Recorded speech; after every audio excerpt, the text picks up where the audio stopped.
Welcome to MFSN's Waiver Wire Show. I'm your host, Dr. Dan Ratner, and I'm here with Fantasy Pros expert Andrew Seifter, and as always, Ross the Boss. Hey everybody, I'm Ross the Boss, and I want to talk waiver wire sports football with you, cowboy. With me? Oh, I'm Well, honored. you said I extended it a little bit. I added a few more words. Yeah. He wants to talk it with me too, I think, Dan, not just with you. You know, I know, it's the royal I think week. we're heading into week 11, right, guys? This is week 11. This is an important week, actually, to pick up players. Some people, they stop letting you waiver wire like after week 12. Some leagues, not all leagues. Whoa, I Really? never heard of that. I have. I've played in leagues where you can't waiver wire anymore. It's after week 12. It happens. Wait, was this a league where you didn't bring them pastrami at the party at the beginning? No, certain people have certain rules that, just because they think people would drop people, and because they're out of playoff contentions, or help their buddy. I'll drop this guy so you can pick him up, and this and that. So a lot of leagues collusion. stop waiver wire pickups after week 12, but hopefully your league doesn't. That's why you're watching us today. Yeah, I never heard of that before. I know that some leagues have the can't cut list, which can be controversial when you have a star player on the can't cut list and then they get injured and you still can't cut them. But that's Yahoo has that too. Yeah, I mean, that happens all the time. That's been going on to the beginning of time. There was the caveman, then there was the can't cut list. Yes, yeah, yes, sir. Yeah. So quarterbacks. Is that what we're starting with, Dan? Dr. Dan Ratner. Little Bird told me that Andrew really wanted to get started on quarterbacks today, so I'm going to allow him to do that. Well, I think it's only fair, since I'm I've been waving the flag for Taysom Hill for a very long time. I've had him in my dynasty league for 2 years, and the reason that I've done that is because I listened to what Sean Payton says. And Sean Payton has said for over a year that he envisions Taysom Hill becoming the heir apparent to Drew Brees, and or at least giving him a chance to do that. Whether he plays well enough to do that, we'll see. But one thing I saw this last week that really I couldn't believe what I was seeing was just the amount of denial sort of in the fantasy community about Taysom Hill. There's just so much groupthink out there, and so everyone had decided that this guy was terrible at quarterback, even though he'd only thrown 20 passes in his entire career. But everyone just knew he was terrible, and the reason they knew is because of a few plays here and there over the course of several years. Keep in mind, those were plays where he wasn't the main quarterback; they were gadget plays, right? And they're making all these.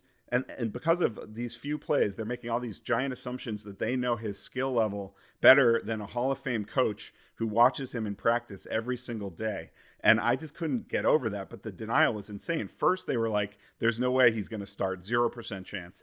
Then when he was named the starter in the reports, people were still denying it. They're saying, this is just a smokescreen. This is just Breeze, Peyton trying to pull one over on the Falcons. And then when the reports came out, that he had taken all of the first team snaps and that there were 0 plays drawn in for Jameis Winston, people were still saying it. So it's just, I think this is a good example of something where, as a fantasy community, sometimes we just we rush to these assumptions and we don't look at what's actually right in front of our faces and the facts that are changing on the ground, And Taysom Hill was gonna be the quarterback all along. It was clear. And he was the quarterback, and he played pretty well, and he's my number one pickup at quarterback this week. What say you guys? And John, well, thank you. I started him as a tight end in my ESPN league because last week, you could have done that legally. It wasn't a trick. It wasn't like a certain code I had to press. I started him as a tight end. I got 24 points out of his position. Unbelievable. Andrew, I want to thank you for your genius mind and the maneuver I did to win the week by like 30 points. Because it was a perfect situation, and I actually had the highest points in the league this week. You're welcome, Ross, and I hope you have another good tight end now that ESPN is taking that eligibility away. That's what I was going to say.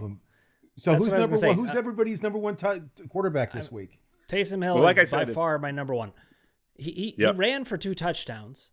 He's super athletic. He threw for 0 touchdowns. He actually threw a 57-yard touchdown pass that got called back on a holding penalty, and I was actually quite surprised watching that game. I knew Taysom Hill would be a good fantasy player, but I thought he'd be more in the Cam Newton style of fantasy player where all the value is through his legs. Now, the stats turned out being that way, But if you actually watch that game, the way they ran the offense, it wasn't that different than they were running the offense with Drew Brees. There were a lot of straight drop back passes and not that many designed runs, which was interesting. And I do think he'll have a lot of designed runs as the season goes along. But it shows you that Peyton has that confidence in him to actually make those passes. And I really was impressed with how he got Michael Thomas going, something that Drew Brees actually couldn't accomplish all season. So, that passing game showed some promise with Taysom Hill. You said the key point though. We have to, we can't go along with the herd, especially because the herd thinks what it wants all the time.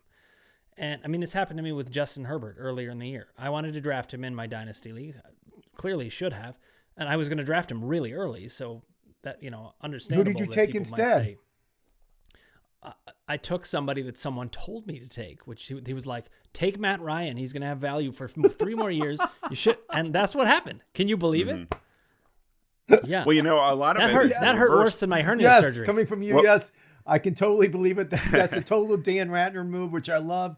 And we have to appreciate the honesty here, but I would never admit that in public that you took Matt Ryan over Justin Herbert, but you did, which is unbelievable. Well, wait, hold on. The worst part is I was the one guy who was saying Justin Herbert's going to be good. No one, it was doubly bad because I was the one who knew it right. You gotta trust yourself, and you can't listen to these groupthink ideas. Well, and it's interesting you brought up a rookie because I feel like a lot of the time it plays out the opposite with rookies, especially at running back.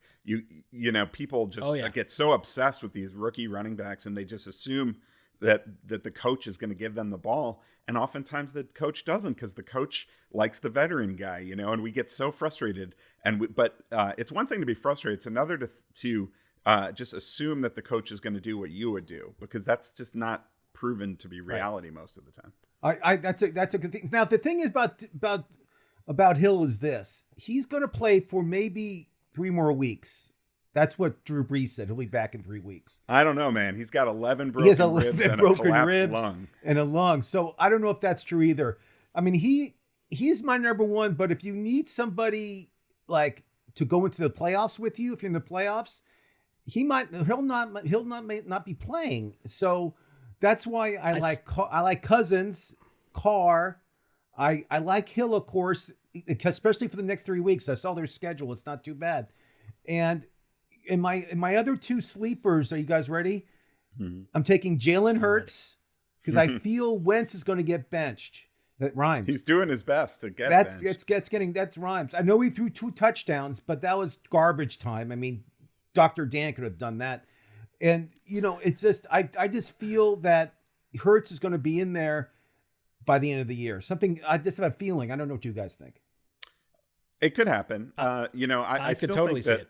Yeah, it could definitely happen, especially if they fall out of contention. But I did see Doug Peterson say that he was asked about that. And he said that benching Wentz for Hurts would basically be sending a message to his team that they were giving up on the season. So he seems to be. He said that? Wow. Yeah, he said that because I just think that going to the rookie in that situation, I think he's just not looking to do that right now. I see what you're saying because based on everything that Carson Wentz is doing on the football field, he deserves objectively to be benched. But I don't know.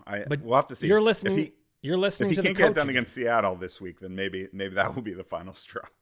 Right, but you're listening to the coach again, and I think that's well worth it. To me, it's Taysom Hill, Derek Carr, and Kirk Cousins, and then there's a big drop-off. I have to say, Tua has become a game manager, and he got benched. Tua's gone. I still believe in him. My thing is gone. I'm off still the Tua believe in him. bandwagon.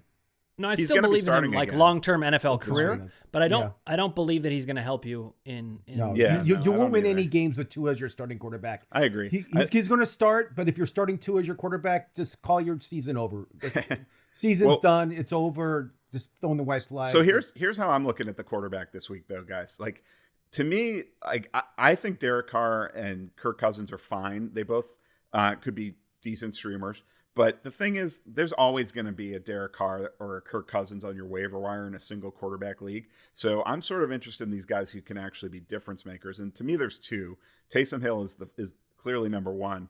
But then the other guy that I'm sort of interested in is actually Gardner Minshew because I think he's going to get that job back now because Jake Luton, sorry, Ross, was just Jake Luton was a horrendously one-time bad. start. Jake Luton was a one-time deal. Yeah, I mean, he's a it. sixth round pick. It didn't work out. I think they're going to go he's back a rookie. to Minshew. I never was going to play him the whole year. Minshew, he does. It's not always pretty with him, but I mean, he has put up low end quarterback one numbers That's when a good he started. one. So I like it. I feel like if you're looking for like a rest of season option, pick him up now. Maybe he find out if he's going to start this week. He might still be dealing with that injury, and maybe he doesn't come back. But what does it hurt to pick him up early in the week? If it doesn't work out, drop him, pick up Kirk Cousins or Derek Carr. Well, it's also not like the other options are so much better than him anyway. You might as well hang on to him. He does have more upside. I agree. Let's move on to running backs, guys, unless you have anything else to say about quarterbacks. The only thing about quarterbacks is hopefully you don't have any doubt who your starter is, so you don't need to pick up another quarterback. Yeah, especially now that we're past bye weeks. Yeah, I mean, we're hoping like you have Mahomes or you have Herbert, who I love, or you have somebody like that. Or Taysom Hill. Yeah, there you go. But, I mean, picking up those other guys is secondary. I'm going to start us off on running backs, though, because there's somebody I need to mention who is more than 50% owned, and I will own that. But he's 55% owned, and this is, to me, crazy. And that's Wayne Gallman. This guy is going to be really good. He already has put up lots of points, and I think the Giants are starting to put it together in an NFC East sort of way. I'm not saying put it together like they're going to make a major run. But Devontae Freeman, I think, is going to be out for longer, if I'm not mistaken. Gallman's running away with that job. And I think because Daniel Jones isn't playing that well. So I think that you want to grab Gallman if you can. I understand he's above 50%. The guys that are below 50%, there's a lot more question marks than Gallman. Well, there's one guy I think that we have to talk about, though. I'll talk about it. Who is it? Well, it's I'm getting on the Gus the Bus, baby, Gus Edwards, because he's my number one pickup. I mean, it just came out today that both Mark Ingram and J.K. Dobbins have tested positive for COVID-19. They're not just close contacts; they tested positive. So they're definitely out for this Thursday's game against Pittsburgh, and maybe longer. And Gus Edwards ran for 87 yards on 16 carries and a touchdown against Pittsburgh in Week 8. Last December, he ran for 130 yards against Pittsburgh. So don't be scared off so much by that matchup. I mean, I've been saying it all along this year that the Ravens actually have a good running game. The problem is that they just split it up so evenly between these three guys. But guess what? That's not a problem anymore. Now the only competition is Justice Hill. So who's out for Baltimore? Dobbins and Ingram. They're both gone. Yes, wow. And Ingram's basically been out all year, even when he was playing. Well, I know, right? But I mean, I just still, think that's huge news. So Gus will be the first. He'll be the first option throughout the whole game. They're not going. Yeah, I mean, I think I'll probably have him ranked as like a top 15 running back this week. And they have a 10-day layoff after that before their next game, so maybe Dobbins and Ingram get back. But if we've learned anything in this crazy year we've had, it's that you can't really predict things with COVID. So. Those guys could be out a week or they could be out the rest of the season. No, that's a great insight, Andrew. That's terrific. The other one I like, just because Rex Burkhead got hurt and he's out for a long time, is James White. Agreed. I feel James White's a great pickup this week. He's a receiver more than a running back. His value clearly goes up with that. Yeah, and Newton loves him. I mean, Cam loves him, loves throwing to him. I feel that if you need a running back next week, it's not a bad pickup to pick up James White. Another one that I like, because Perline got hurt for the Jets, is Frank Gore. Frank Gore had a great game on Sunday. Andrew, you saw it. He had a touchdown and 60-something yards, I think. I'm not quite sure, but yeah. But he had a decent game. Perline's gone. He's not playing next week. Frank Gore, if you need if you need running back next week, Gore's not bad, and I love Gus Edwards now just because he's the only guy in Baltimore. So, and James White, of course. So those are my three. I don't really have anybody after Ross. that. I like those picks. I mean, I think with James White, he's definitely my number 2, far and away behind Edwards. And I think he might end up being the one that has the most rest of season value if those other Baltimore backs come back. But the thing about the Patriots is there's they have like 2 different roles for their running backs. They have their, between the tackles grinder role, which is being played very well right now by Damian Harris. And then they have the pass catching role, which is usually James White. It was really lucrative back when Brady was QB. This year, Burkhead is the guy that was sort of had one foot in both camps, I guess. And he was taking a lot away from White in particular. But they don't have another pass catching back really on that roster. So, Sony Michel may get active, but that's going to take more away from Damian Harris than it will from James White. So I think White is a really interesting option, especially in PPR leagues, but he even could be useful in a standard format. And then Gore is not sexy. It's not gonna impress those folks at your dinner parties, Ross. But no, he's not. But it's just he's but a it's filler. a solid play. I agree. Yeah. I mean, he's gonna get the work. I mean, Perrine has a high ankle sprain, so he's gonna miss multiple weeks. And they probably should have found somebody else to play other than Gore a long time ago. But when have the Jets ever done what they should do? So they're gonna keep grinding it with this ageless wonder in a lost season, it seems like. And he can be a solid, RB3 flex option at worst. Let me just mention one other running back that I have very much on my radar. Cam Akers could end up being completely useless. He really could. But he also is the one guy out there that is just floating around who could be explosive. So I have him on my list. It was hard for me to know how high to rank him. I had Gus Edwards first because he's got a clear role and on a good team. Cam Akers has nowhere near that value right now, but he could have the most value going forward. I mean, these are my top four. You guys named them. It's Edwards, White, Gore, and Cam Akers. And then other than that, this flew under the radar a little bit, but Brian Hill actually played more snaps than Todd Gurley last week, which was sort of interesting. And I feel like both Brian Hill and Tony Pollard are similar in the sense that they've been at times actually more productive than the starters ahead of them. They are sort of, you don't really feel great about using them as a flex option, but you can if you're in a pinch, and they have like immense handcuff value. If the starter gets hurt, they'd be really valuable. So I still like having both of those guys on my Pollard, roster. Andrew, how many yards a carry did Pollard average yesterday? Oh my God. Like 10, 12. Yeah, 12. Yeah. I mean, yeah. Again, well, he had the one huge run too. He had a huge run. He ran so hard. If I had room on my roster, I'd pick him up. I think Elliott's something's going to happen with him. We'll see. Well, here's another reason to pick up Pollard. There's 3 games on Thanksgiving this year, so 3 Thursday games this week instead of one like we get most weeks.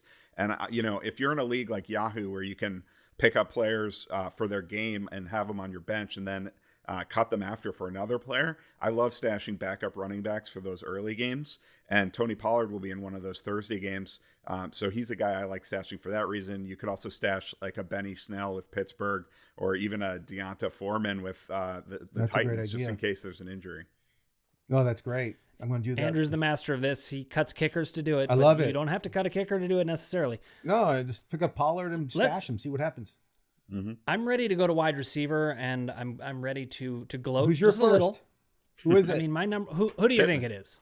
Pittman. Everybody's It's heard Michael Pittman. about the bird. Bird. No? No. Michael Demir Pittman. Not Bird. I don't tend to like 27-year-old wide receivers who have never really arrived on a team that's not, connecting with their wide receivers too much. But Michael Pittman I called 2 weeks ago, and I called him as my pick for Take Your Pick this week, and he showed up. This guy is for real.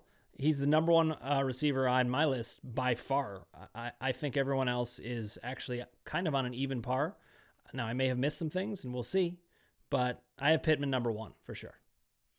Yeah, I mean, he's my number 1 too, and he was my number 1 last week as well. I do think, I will say, just to put a little cold water on it, that the Colts are a frustrating team for fantasy because they have no loyalty to any player in terms of their role.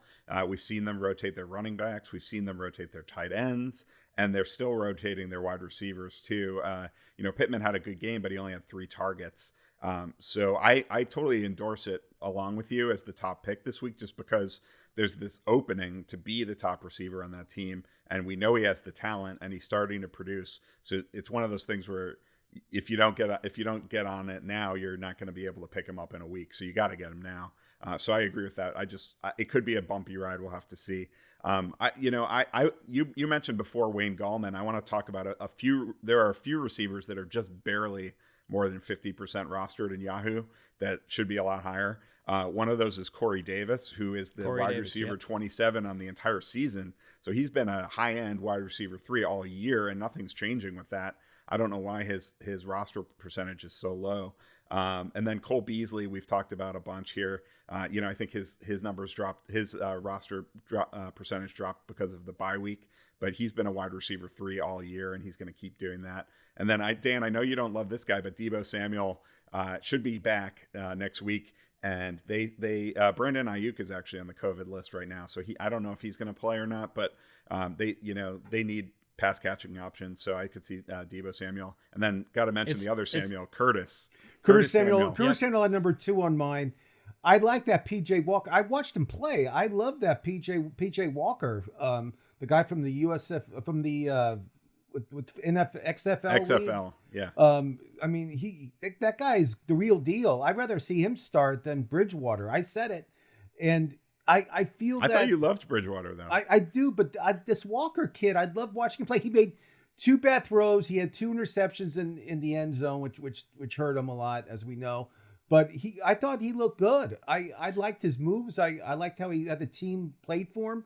I mean, I don't want to say there's a controversy in Carolina, but there should be. That Walker kid's for real. And Curtis Samuel is a great pickup. He's playing running back. He's playing receiver. He's getting the ball. He has 9 targets last week. He's the real deal. I like. He's actually the 6th most valuable wide receiver over the last 4 weeks, which is pretty impressive. 6. Hear that? Yeah. Hear that, Dan? Wow. 6. I hear it. I have at least 3 people on this list that I don't know if they're even going to make your list. But I'm just interested. Why don't you? Who are they? Go. I have a crazy list too. I couldn't really narrow my list down to 5. I often have trouble with that at wide receiver. I just feel like there's so many options. So the guys I put, my number 3 is Nelson Aguilar. That was my number 2. Okay, well he's the wide receiver for the Raiders that's playing the most snaps of all of them. And he has a touchdown in 5 of his last 7 games, which is pretty impressive. And Derek Carr, who we briefly mentioned before, I do want to give Derek Carr props. They lost that game to the Chiefs, but Derek Carr played pretty much a completely perfect game in that game. He did not make any mistakes. His quarterback rating was like 150. It was something and he crazy. had to throw an interception at the very end on that's right. Basically his a Hail Mary. Rating was unbelievable. He was incredible. And Nelson I agree with Derek Carr, but we're talking about wide receivers right now. Nelson. Yeah, but I'm just saying Aguilar he did drop a pass he should have caught, but we'll talk about that later. He's not ideal, but he's putting up sneaky value. Another guy I have is Demarcus Robinson because Hardman is now on the COVID list. He was always he's activated. Reliable. He played. He played, but was it today? Okay. Hardman was on the COVID list. He was taken off and played in the Sunday night game, but he may not have been fully healthy because he played fewer snaps than Robinson and even Byron Pringle. Even before Robinson had a role in that offense. He messed ideal. up. At the end of the half, I saw Mahomes get pissed at him. He ran the wrong route, and Mahomes was mad. I saw that. Robinson did not make my list. Withdrawn from the record. Sammy Watkins should be back next week too. Hopefully he is. I withdraw that from the record. Just thought he was a point of interest. I feel like the Giants receivers might be kind of interesting now. The team is starting to put it together. Sterling Shepard may be of use. I don't think he's great. But I had the same problem Andrew did, where it's like there's so many of these players, and it was hard to distinguish between who was better than others. Shepard and Slayton are both interesting. Shepard more. If you're really desperate, I like Slayton more. You've got to be so desperate. Right, exactly. Yeah. Other guys for me, I'm hesitant on this one, but I got to go mention Marquez Valdez Scantling again. I mean, he lost them the game with the fumble, but he also made a great catch on a deep ball to get them into overtime. And he still is playing ahead of Allen Lazard. And, we've talked about on this show, whoever is getting more snaps at receiver between those two is a guy that you want on a fantasy team. But let me make another point. If you're in a league and somebody snaps up MVS, go get Lazard because one of them is going to emerge. You're taking a chance. I'm not saying plug him into your lineup because you never know what you're going to get with that. But it could be that Aaron Rodgers is pissed at MVS. Go grab him if you have room for it. If it's not necessary, but I have him on my list, Lazard. Yep. And then you could keep going down the list. I mean, Josh Reynolds has been putting on better numbers than Robert Woods has, and for the Rams. Although Woods is having a good game tonight, but Woods is we talked about him last week. Yeah. And then we should still. I mean, Jalen Reagor, as bad as the Eagles passing game has been, for the Eagles, who I have on my list is Deshaun Jackson. He's coming back in 2 weeks. He'll be ready, and I have a great feeling he's going to have a great 4 games to end the season. and the Eagles will be in the playoffs. You heard it from me first, Ross the Bus. Well, but and not only that, Ross, but he's going to put up better stats than all of these receivers in all likelihood, that other than maybe Michael Pittman. So I think he's got a good chance of putting up some good numbers. I don't doubt the talent. I just it's just there's so many mouths to feed in that offense, and Wentz needs to play better. But then other guys for me, Tim Patrick is sort of similar to Aguilar in that nobody, and they're like the Frank Gores of wide receiver. Nobody really is excited to pick them up, but they keep putting up numbers. And then, Julio Jones limped off the field again with that hamstring still bothering him. So Russell Gage could be a sneaky pickup. And then Brashad Perryman, I mean, as long as it seems like Flacco loves to throw to Perryman and Darnold loves to throw to Crowder. So if Darnold is out another week, I think Perriman's actually. How about Denzel? How about Denzel Mims? I like Mims long term, but he's been very inefficient. He's got a ton of air yards, but it hasn't connected on most of those passes. If we're down to talking about Jets wide receivers, I think it's time to talk tight ends, who are basically the same thing as Jets wide receivers. Okay, number one on my list is Tanyan. He had a good game. There's a lot of comparable players, but I like him best this week. Tanyan had a touchdown. He looked good. He was doing horribly, like 4 or 5 games in a row. He had a horrible streak. Hopefully he's back. I like Jordan Reed. That's my number one. Me too. He's coming back with the Niners. I feel that when he's healthy, he's a top 10 tight end. Andrew? Yeah, I agree. I mean, when he's healthy. The thing that differentiates Reed from the other tight ends on my list, and probably they're the same guys for you guys, is that he's the one guy on this list that could actually be like a focal point of his team's offense, whereas these other guys are all third or fourth options in their passing game. Now, granted, if you're getting the ball from Aaron Rodgers, it's not the worst thing in the world to be the third or fourth option, but I just think it caps their upside and in a way and also their floor. I mean, I think Reed is going to get that, 5 catches every single week as long as he's healthy. So he's my number one as well. I have Dalton Schultz, number 2. As I predicted, the Cowboys passing game looked a lot better with Dalton back. So I'm interested in Schultz again if I'm struggling at tight end. And then another guy to really, I've beat the drum for Irv Smith a lot, but Adam Thielen also just landed on the COVID list. Did he? Now, I don't know if he's actually positive. He may just be a close contact, in which case he could get activated by Sunday. But if by some chance Thielen is out, I'm going to be bumping Irv Smith way up my rankings because they don't have a lot of pass catchers in that offense. Justin Jefferson can only handle so much volume, So I think Irv Smith would be a very interesting play if Thielen's out. That's a good one. I like Rudolph too, but he hasn't done anything this year. But well, you guys covered the guys I had, but I'm interested because Andrew, you really came around on Jordan Reed. It sounds like you were not so high on him before. No, I just said I wasn't. I just didn't think it was worth holding him over the bye week because to me all these tight ends. I see. Hopefully you have a top 10 tight end and you don't need any of these guys. But that's an important distinction when we have these conversations because you weren't high on him in the context of the bye weeks. It's not that you weren't high on him. So wait, guys, should I drop that. Travis Kelce to pick up Jordan Reed? Is that how I should? No, I should have won the Kelce. No, only Taysom Hill is worth picking up at tight end for Travis Kelce. Listen, if you can pick up Dalvin Cook, you do it, but stop playing in one-team leagues. I'm going to drop him too. Okay, let's move on to defense. Defenses.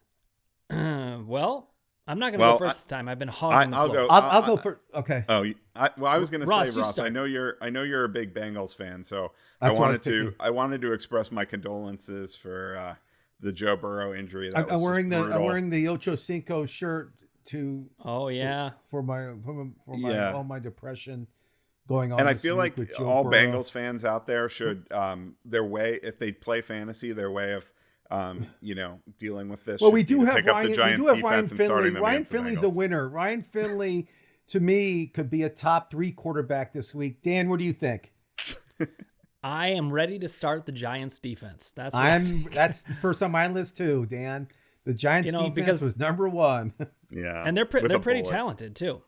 I mean, I was interested. I had Mixon's them stashed even before Burrow. There you go. Yeah, I mean the Bengals. I feel for them, but they're just not in good shape. Oh, it's going to be a disaster. It's going to be at least 3 or 4.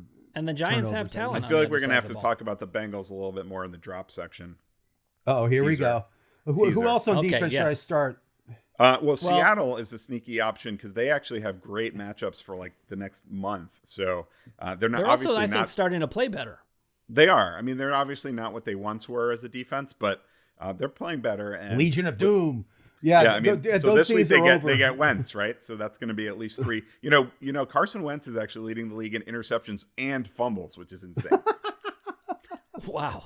Oh my God. Yes. And they still start. He still play him. He gets to start every game. They don't care. So yeah. Ross, but anyway, start the Seattle defense against him. So Seattle defense, you like? Ross, do you have the Washington defense on your radar, considering it's Andy Dalton on a national holiday? I was gonna get there, but yes. Oh, I stole your thunder. Now, my rules in betting football is anytime Andy Dalton is playing in a national televised game, that's everybody in the country will get for free. You bet on the team that's playing against him. Dalton is awful when it comes to playing on national televised games.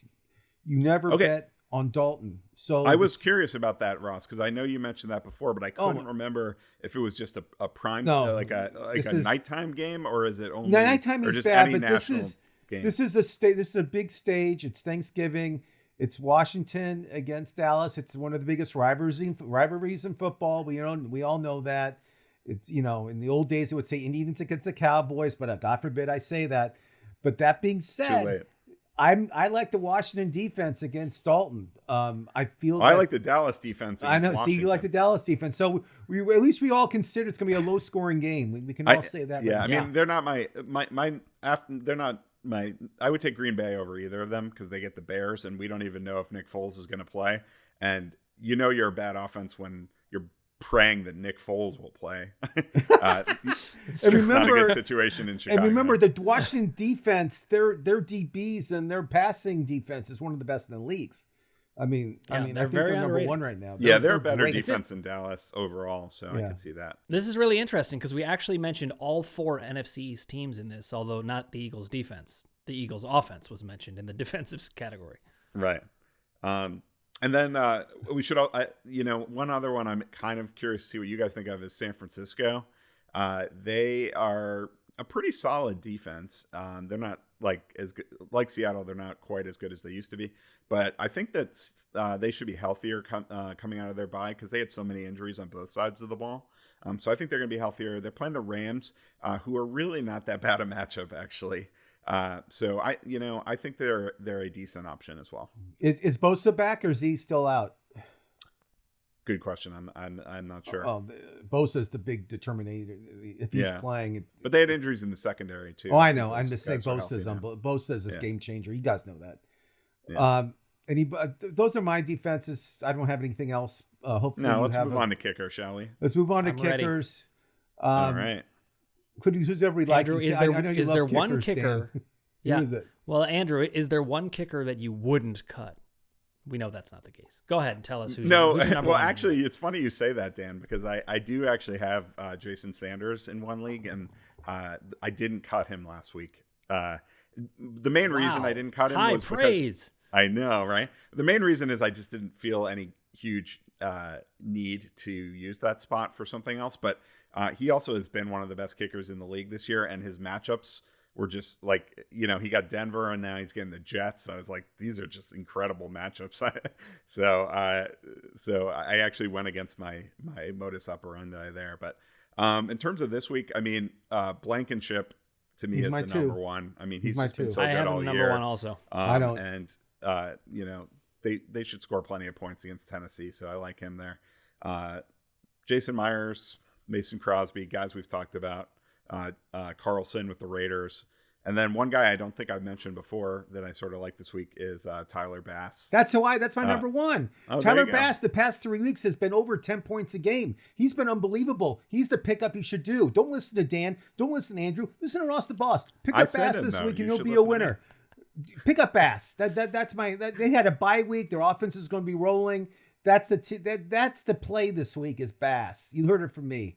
I love the amount of energy you bring to a kicker conversation. It's incredible. Well, somebody has to be excited about a kicker. Somebody's got to bring up the energy.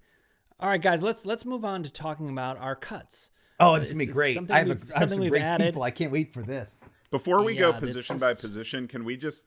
I just thought it would be interesting to talk about whether you guys would drop any of the Bengals skill position players now that Burrow is out for the season.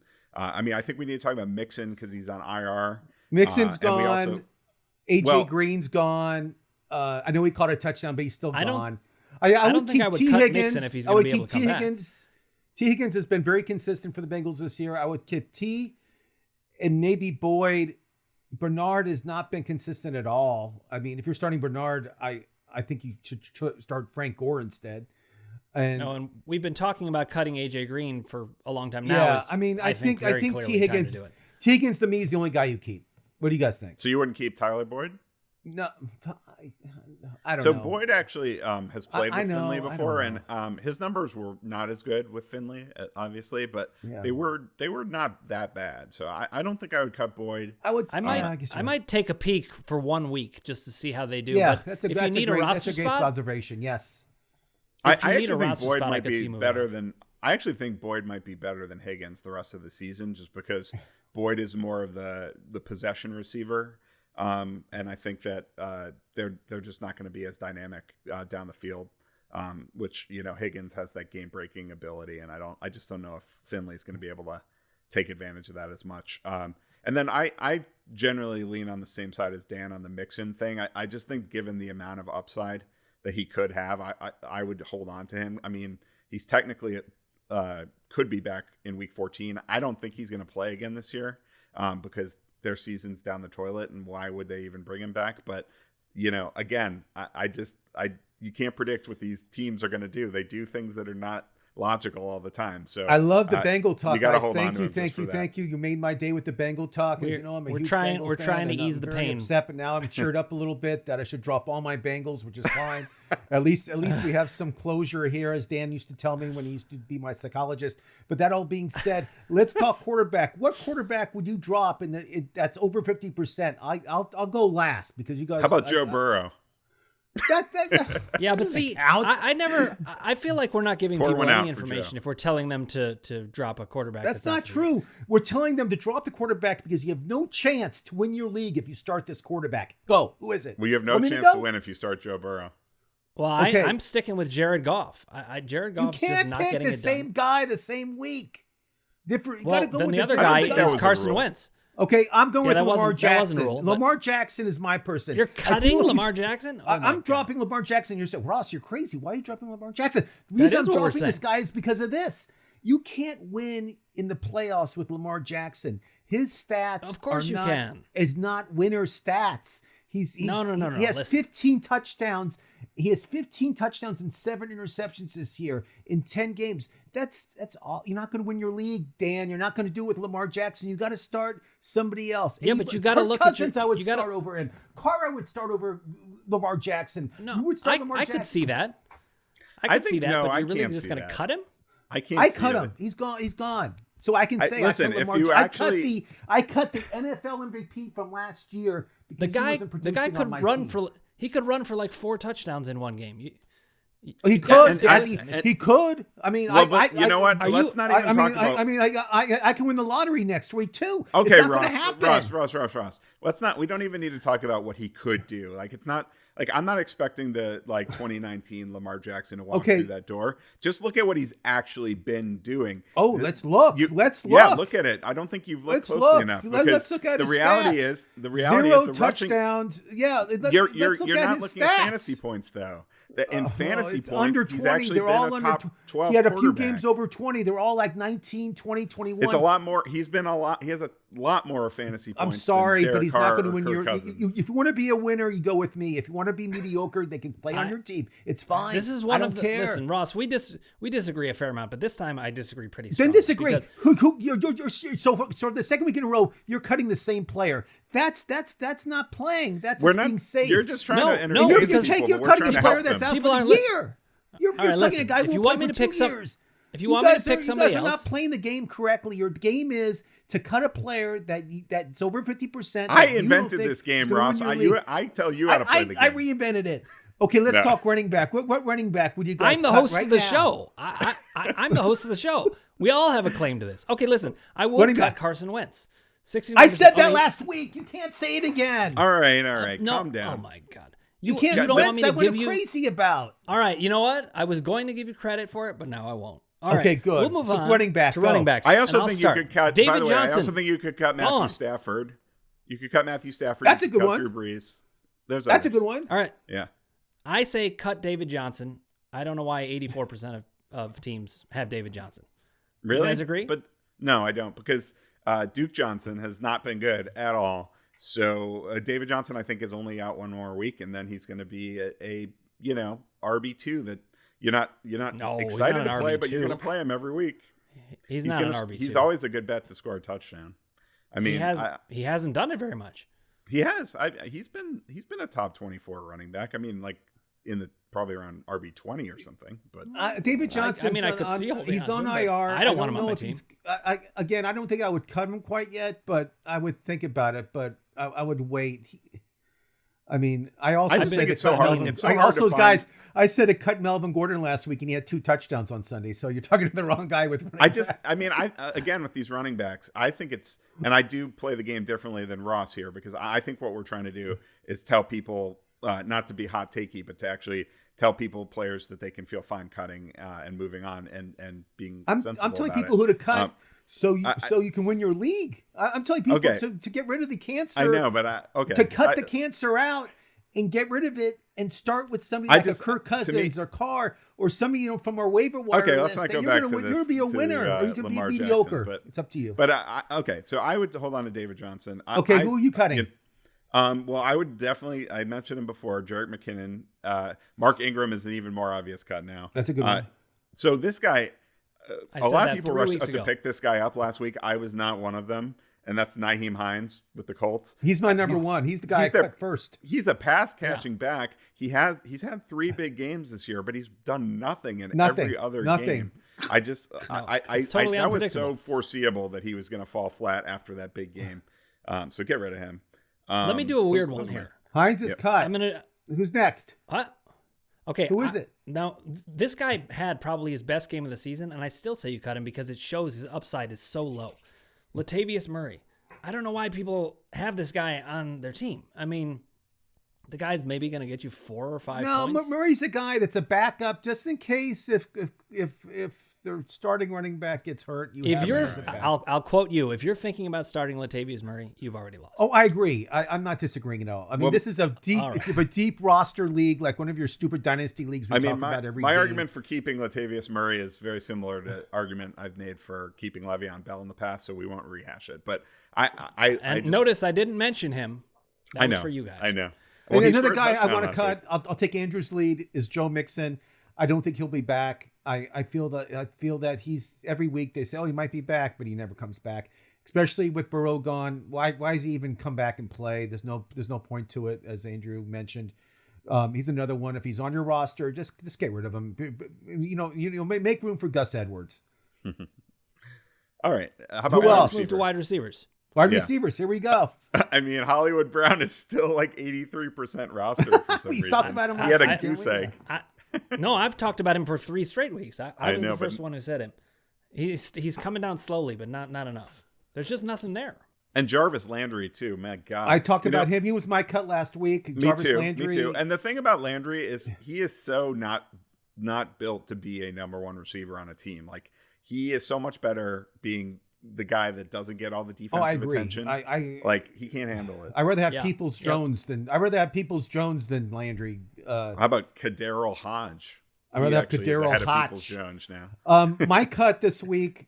We haven't mentioned his name during the cut, so it's a new one. It's a new name, Dan. Get it? A new name is DJ Chalk. His stats the past 4 or 5 weeks have been horrible. I mean, yeah, but what about when Minshew comes back? He has 1 touchdown the whole year. Minshew comes back. That's, I guess, but it's just there's so many receivers out there that I'd rather start than DJ Chalk, and he's like available. He's like 83%. He's like, would you really hold on to Deebo Samuel and cut him? I would hold on. I don't know. To both of them. I'd be picking up Deebo Samuel because. Dan, would you really start DJ Chalk? Would he be somebody that you would start? If Minshew is in and I get an injury, yeah, you would do it. He's better than a lot of people there. Okay. I also depending on the news, he's my cut of the week. He's my cut of the week. Depending on the news about Sam Darnold, I think you can also look at potentially dropping Jamison Crowder because I just don't see him. Any jet receiver you can drop. You can cut any jet you want at any time, and it's okay. Do it now. Nothing bad is gonna happen. All right, let's move to tight ends.